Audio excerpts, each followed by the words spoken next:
Hi there.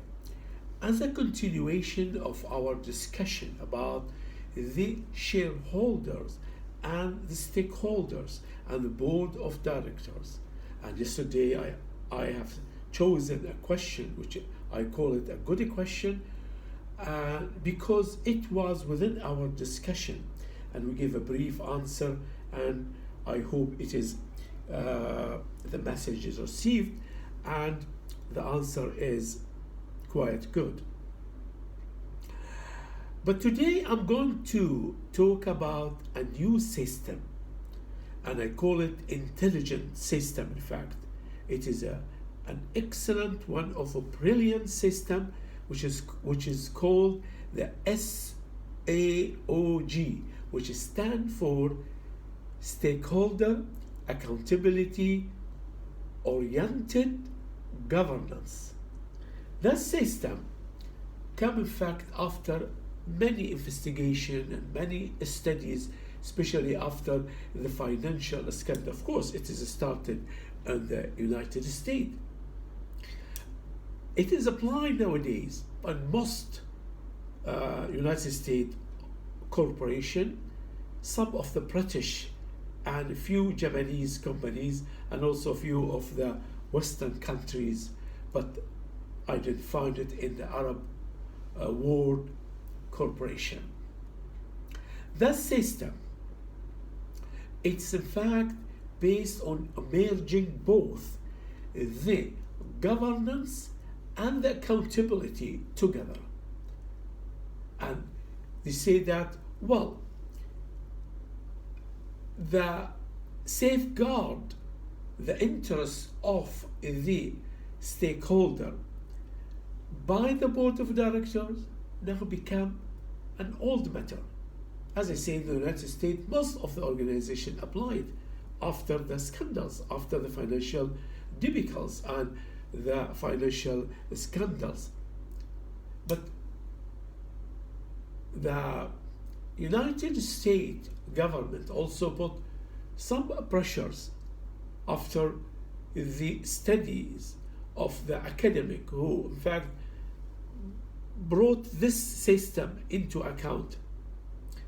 They said, well, in order to protect and to safeguard the stakeholder, the group in general, interest, and to take their interest into account by the board of directors, they said we need some elements to achieve this system, the SAOG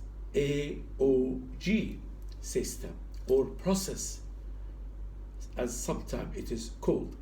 Now, the first element is normal and should come on the top of them, of the other elements.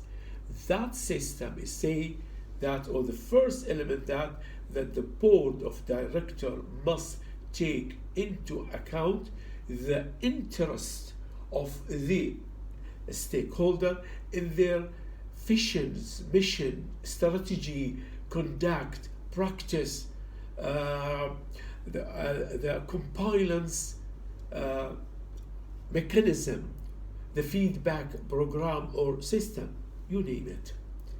That is at the top of the system.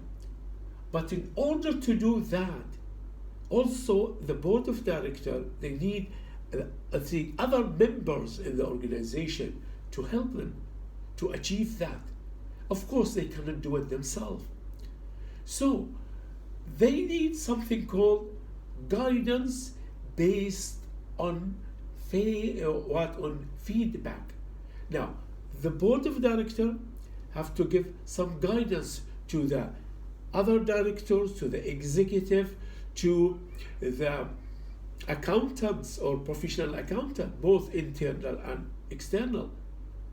But that's based on the feedback, and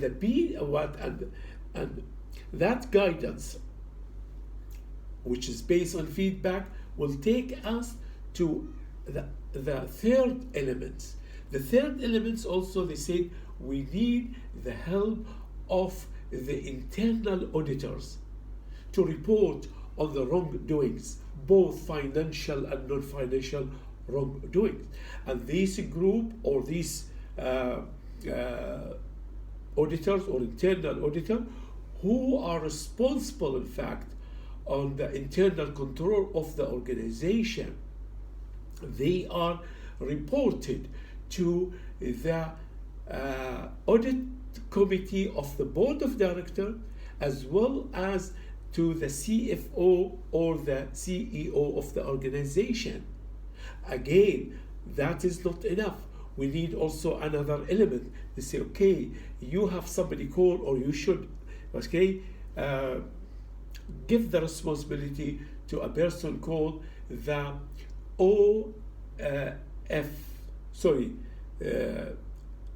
it's called the EO, which means the ethical officer.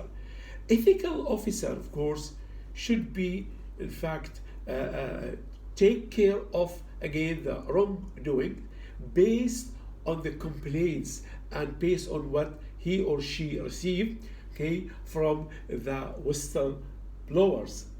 Okay, any wrongdoing will go to that person, he or she, or she, and he or she is reported, again, same as the internal auditor, to the audit committee of the board of directors, or to the CEO, or sometimes both.